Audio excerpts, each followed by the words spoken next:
Olá, sejam bem-vindos ao Fala RP, o programa de relações públicas da Web TV Faixa. Hoje falaremos sobre produção cultural e a nossa entrevistada é Paula Brandão, diretora de criação da Baluarte Cultura.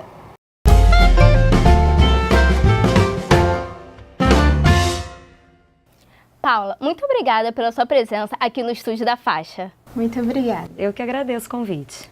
E para iniciar esse bate-papo, gostaríamos de falar sobre a sua formação profissional. A gente acredita que a sua formação em produção cultural e relações públicas contribuiu bastante para a sua carreira profissional. Conte pra gente um pouco sobre a sua trajetória. Conto sim. Eu comecei fazendo as duas faculdades juntas. Eu fiz produção cultural pela UF e fiz relações públicas na UERJ.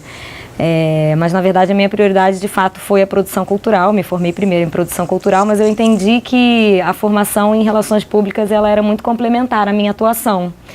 Porque, na verdade, na Faculdade de Produção Cultural a gente tem um conteúdo artístico muito grande, né, sobre gestão de projetos também, mas a minha formação em relações públicas me trouxe esse olhar mais corporativo, mais mercadológico, um maior entendimento de comunicação, de marketing, disciplinas que a gente não tem com tanta ênfase na formação da produção cultural, pelo menos na minha época não tinha.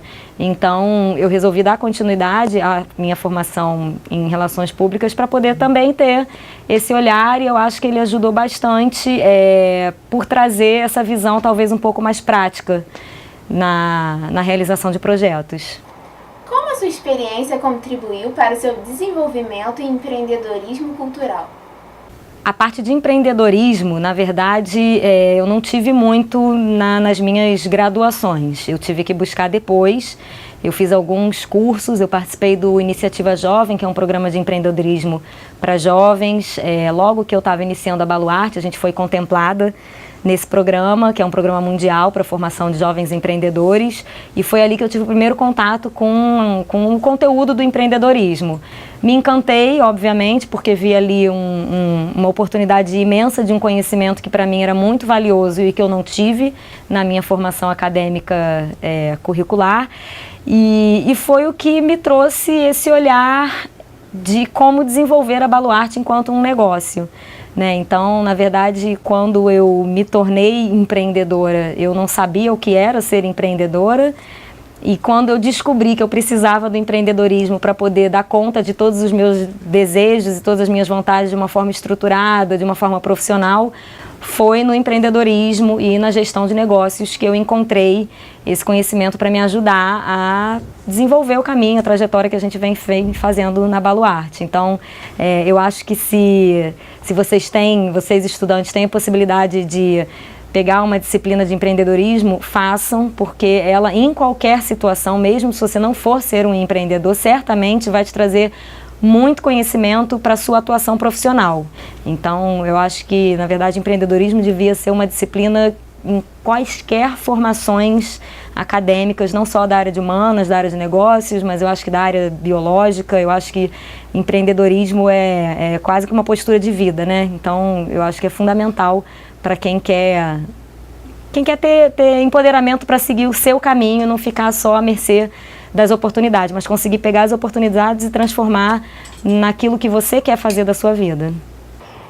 Atualmente, a Prefeitura vetou projetos culturais. Quais são os desafios que os empreendedores culturais estão enfrentando, além dos reajustes financeiros? A gente tem uma questão, quem trabalha com produção cultural lida muito com a gestão pública, né? Então, prefeitura, governo estadual, governo federal, de 4 em 4 anos a gente sempre tem essas mudanças, e é importante que a gente consiga, enquanto cidadão, estar muito atuante no tipo de política pública que a gente quer e precisa. Essa gestão nova que entrou da prefeitura, ela certamente vem com outras diretrizes, porque temos uma mudança de governo, né? E, a meu ver, não é uma gestão que aponte para um fortalecimento da área cultural. Pelo menos até o momento, a gente tem tido alguma dificuldade em relação a isso. Tiveram algumas políticas que foram descontinuadas. Esse decreto que a Prefeitura lançou foi para eventos em área pública, que, na verdade, a gestão anterior vinha fazendo um trabalho bem intenso de facilitar a realização de eventos em praças públicas, rodas culturais, enfim, saraus, Isso é um pleito que vem da sociedade, né? Então, assim, os grupos que fazem esse tipo de atividade de ocupação do espaço público, eles têm, enfim, têm sistematicamente procurado a prefeitura para tentar criar esse entendimento da importância que é você ocupar o espaço público com arte, porque o que a gente vê em muitas situações é a polícia, enfim, indo lá terminar com os eventos, ou se você quiser legalizar o seu evento, você tem que peregrinar por uma jornada burocrática que é difícil para quem não tem estrutura ou para quem está começando. Então, a vedação a esses eventos, que não é exatamente uma vedação, né? Na verdade, esse decreto ele retoma um processo burocrático que a gente vinha tentando desconstruir. Então, vamos ter que batalhar um pouquinho mais para conseguir realizar. Mas não é que está vedado, não está proibido, só está um pouco mais difícil. A gente antes tinha uma comissão que poderia avaliar isso, e isso agora vai para o gabinete do prefeito. Então, eu ainda não soube de nenhum caso, mas isso traz uma insegurança para os produtores em geral, de que fica muito concentrado na mão e na visão do prefeito o que pode ou não acontecer na rua do Rio de Janeiro. E nunca é bom quando a gente centraliza uma decisão dessa na figura de uma única pessoa. Então, acho que isso é uma coisa que a gente precisa ficar atento. Considerando a conjuntura do Estado, provavelmente está cada vez mais difícil conseguir um patrocinador. O que você considera essencial para realizar um projeto e torná-lo mais interessante?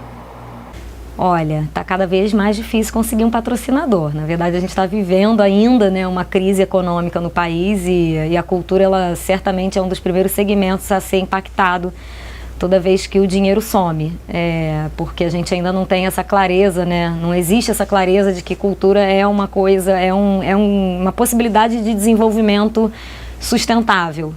Ainda é vista como algo supérfluo. Então, isso aí a gente ainda vai ter que batalhar muito para mudar essa visão. Para a gente conseguir minimamente furar essa crise e conseguir tornar o seu projeto diferente, na verdade, eu acho que você tem que ter clareza de que, é claro que você, quando pensa num projeto, você tem um objetivo, você tem uma ideia, mas você precisa ter flexibilidade de forma acessória a esse seu núcleo central do projeto, né? O que eu estou querendo dizer com isso? Que toda vez que você for em busca de alguma empresa, você precisa estudar essa empresa, saber que tipo de projetos ela apoiou anteriormente, se ela tem uma política de incentivos, se ela tem uma política de patrocínios definida, ler essa política de patrocínios. Então, você precisa estudar essa empresa como se você fosse fazer uma prova. Você tem que estudar para conseguir saber as respostas certas. Então, quando você tem um projeto, você vai levar ele para a empresa X, você precisa dar a carinha da empresa X a esse seu projeto. Não estou querendo dizer com isso que você vai mudar o seu projeto, né? Como eu disse, aquele núcleo central do projeto, a essência estética, conceitual, artística, ela precisa ser mantida. Mas você, de alguma forma, tem que pensar em que tipo de ações você consegue agregar no seu projeto que vá aumentar o interesse da empresa em relação a essa sua ideia. Não adianta você fazer uma apresentação do seu projeto padrão e enviar essa mesma apresentação para todo mundo, né? Você precisa customizar isso. E essa customização, ela é o resultado desse estudo que você tem que ter feito com a empresa, né? E você já levar soluções para essa empresa de oportunidades que ela vai ter a partir do seu projeto. Porque por mais que você ache que a sua ideia ela tem um valor simbólico, cultural incrível, você está lidando com o mercado, você está indo falar com uma empresa. E por mais que essa empresa também tenha uma ideia de valorizar a cultura, ela precisa de outros tipos de resultado. E aí é nesse sentido que você precisa estudar quais são esses alinhamentos. Os atributos do seu projeto, eles têm sinergia com os atributos que a empresa divulga, que a empresa trabalha na marca dela. Não adianta você pegar um projeto que tem a ver com a sustentabilidade e querer levar para uma empresa que tem uma atividade altamente degradante e que não tem políticas de sustentabilidade, por exemplo. É dar murro em ponta de faca. Então, você precisa encontrar o parceiro certo para o seu projeto. E é isso que vai tornar ele bem-sucedido. Não é você levar ele em todas as portas. É você estudar qual é a melhor porta, qual é o melhor caminho para você chegar, de que forma você tem que bater nessa porta. Então, é um trabalho que exige bastante estudo. A empresa conta com parceria de clientes tais como Oi e Banco do Brasil. Como atrair o olhar dessas grandes organizações e tornar os futuros investidores? Todas as vezes que a gente trabalhou com essas grandes organizações que têm muita visibilidade de marca, na verdade a gente sempre fez através dos seus editais públicos de patrocínio cultural. Então, eles mesmos abrem um período no ano em que eles recebem projetos de acordo com as diretrizes que eles estipulam nesse edital de patrocínios e você desenvolve a ideia ou você pega uma ideia sua e, enfim, de alguma forma cria essa sinergia com essas diretrizes. Em específico dos que você citou, do Banco do Brasil e da Oi, a Oi, por exemplo, é uma empresa que ela tem um olhar muito para questões de tecnologia. Então, todos os projetos que a gente já desenvolveu com a Oi, eles eram projetos que tinham vertente tecnológica. O Banco do Brasil, ele tem uma política de muita valorização à cultura brasileira. Todos os projetos que a gente fez com o Banco do Brasil, de alguma forma, eram projetos que ressaltavam movimentos culturais, que faziam homenagens a grandes artistas da música brasileira, por exemplo. Então, a gente atrai o olhar dessas empresas, porque o edital ele também é uma concorrência, outras tantas pessoas colocam seus projetos ali. Às vezes, né, a gente tem um índice de sucesso nesses editais, porque, de novo, a gente faz o dever de casa. A gente estuda o edital, a gente busca, pelo menos nos 5 anos anteriores, quais foram os projetos que foram aprovados, por que esses projetos foram bem-sucedidos, qual era o formato que esses projetos estavam colocando para conseguir ser bem-sucedido. Então, na hora que você vai levar o projeto para a empresa, você já leva ele do jeito que ela quer, deixando pouca coisa dissonante aos interesses do edital. E quando a gente trabalha com o edital, tem o facilitador dele já trazer quais são essas características que eles vão buscar no seu projeto. Então é muito importante você ler o edital e tentar entender ali quais são aquelas palavras mágicas, aquelas palavras-chave, aqueles conceitos que você precisa trabalhar no seu projeto. Porque muitas vezes você já tem a sua ideia e se você simplesmente apresentar ela sem ressaltar essas características que esse edital está buscando, isso pode dificultar o olhar da empresa na análise do seu projeto. Então, é sempre bom você já apresentar o porquê que a empresa tem que escolher o seu projeto. Uma dificuldade comum na criação e desenvolvimento de projetos é o gerenciamento financeiro. Como administrar esse item quando não há um grande patrocínio? Isso é um desafio bem grande para os produtores independentes, né? Na verdade, isso exige muito planejamento, muito estudo de mercado, bons parceiros para você conseguir minimizar os seus custos, né? Então, de novo, você também não vai só trazer um parceiro pedindo um desconto, você tem que oferecer alguma coisa em contrapartida para esse seu parceiro. Então, que seja uma aplicação de marca ou, enfim, você vai buscar um cara que vai fazer um serviço exclusivo para o seu projeto e com isso ele vai ganhar. Eu acho que quando você está com um orçamento muito apertado, você precisa criar ferramentas para viabilizar o seu projeto dentro dessa sua limitação. E aí, quando eu fico brincando, às vezes, que a indústria criativa passa muito pela criatividade financeira também, né? Então, vai exigir, sim, muita negociação, e aí é sempre importante ter o cuidado nessa negociação para você não ser uma negociação que só vai ser boa para você, né?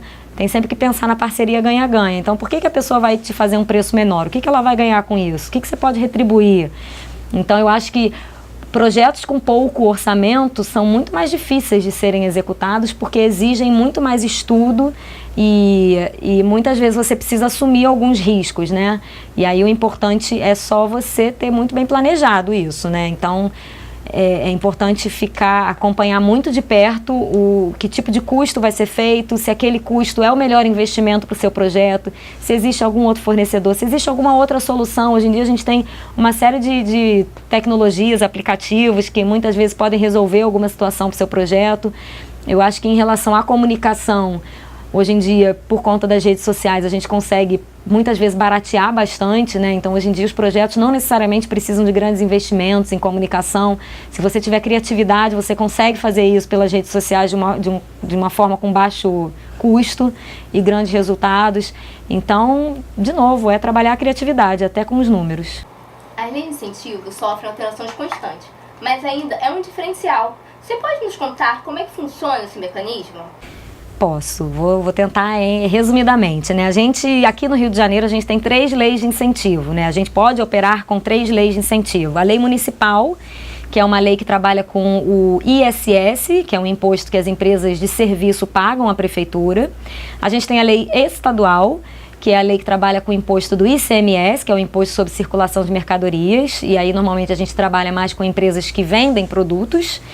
E a gente tem a lei federal, que é a Lei Rouanet, que é a mais conhecida, que obviamente todos os estados e municípios no Brasil podem fazer uso, que é uma lei que trabalha em cima do imposto de renda sobre o lucro das empresas. Não são todas as empresas que podem fazer uso dessa lei, apenas aquelas que fazem a sua contabilidade em lucro real.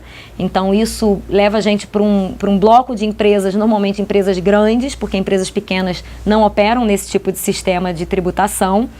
E na Lei Rouanet a gente depende do lucro das empresas. Diferente da lei, por exemplo, do ISS, que é uma lei que toda vez que uma empresa emite uma nota fiscal carioca, ela paga esse imposto à prefeitura.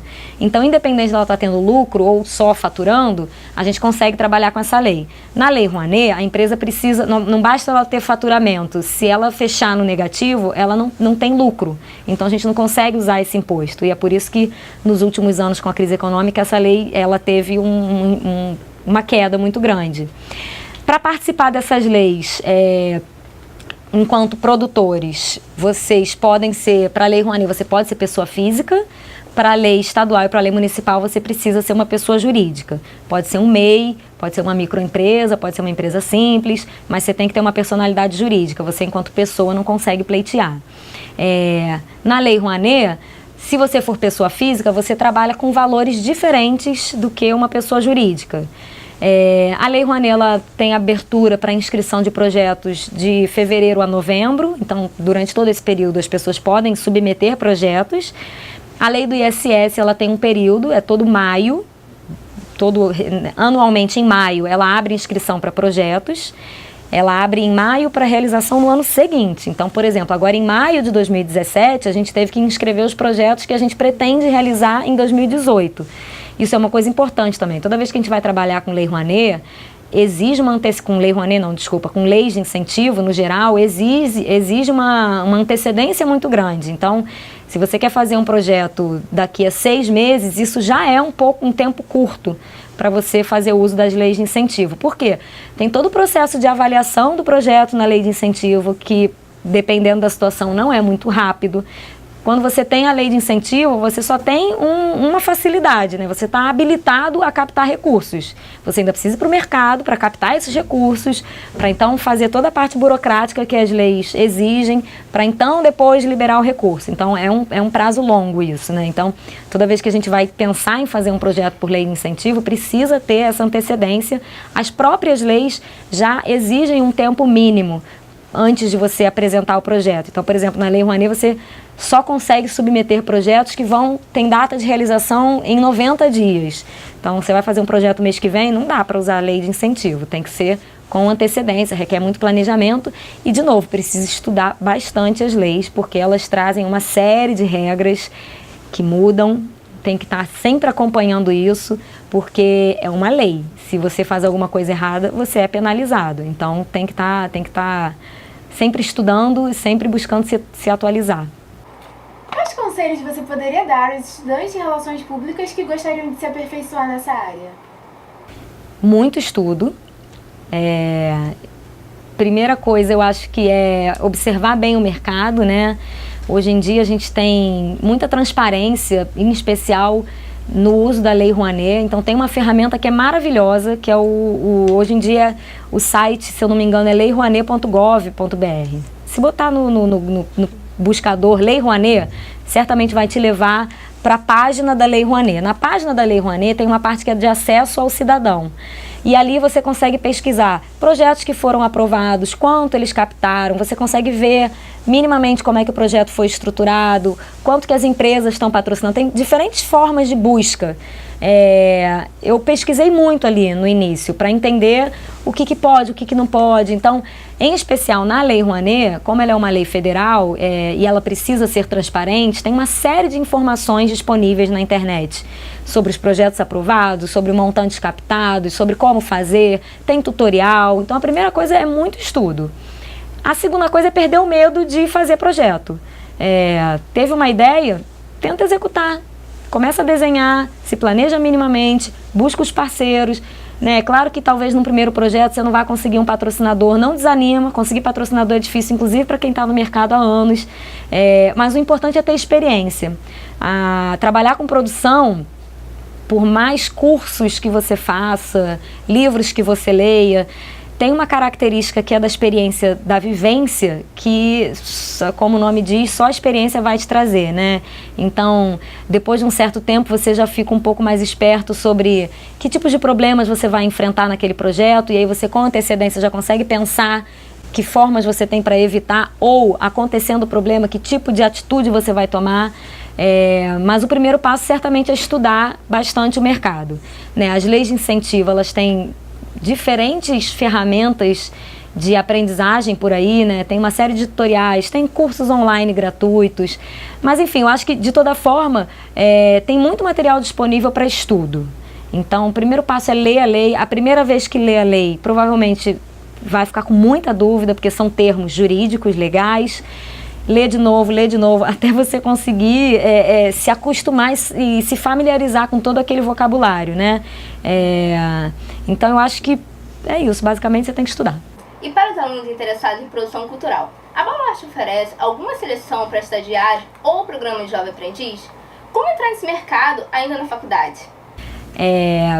Eu acho que a faculdade traz uma oportunidade muito boa de tentar produzir dentro da própria faculdade, né? Vocês aqui têm estrutura para isso, então eu acho que é simples vocês terem ideias e realizar essas ideias. Simples, não desmerecendo o trabalho que isso dá, mas vocês têm, né, estrutura pessoal, interesse. Então eu acho que isso é uma primeira super oportunidade.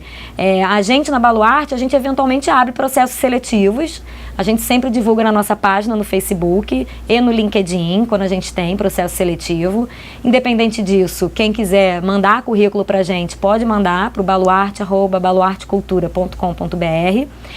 Normalmente a gente só avalia esses currículos tendo um processo seletivo, então o ideal é que mande tendo um processo seletivo. E aí o que eu acho que assim, né, o que diferencia quando a gente vai avaliar a seleção de um candidato estagiário, né? Porque quando você vai contratar um profissional, obviamente você busca uma experiência prévia. Quando você vai contratar um estagiário, muitas vezes essa pessoa não tem essa experiência prévia. Então, o que influencia pra gente? Influenciam exatamente experiências como essa que eu falei, de já ter produzido alguma coisa na faculdade, de já ter tido algum projeto autoral, que tenha sido no colégio, enfim, que demonstre proatividade. Então, eu acho que tem que aproveitar esse momento que vocês têm a estrutura de uma faculdade para ajudar, para tentar produzir, porque isso, quando vocês chegam no mercado, eu garanto que é um diferencial. Paula, muito obrigada pela sua presença. Muito obrigada. Eu que agradeço. Obrigada a vocês pelo convite. E obrigada a você que acompanhou o Fala RP, da Web TV Faixa. Até o próximo. Até mais!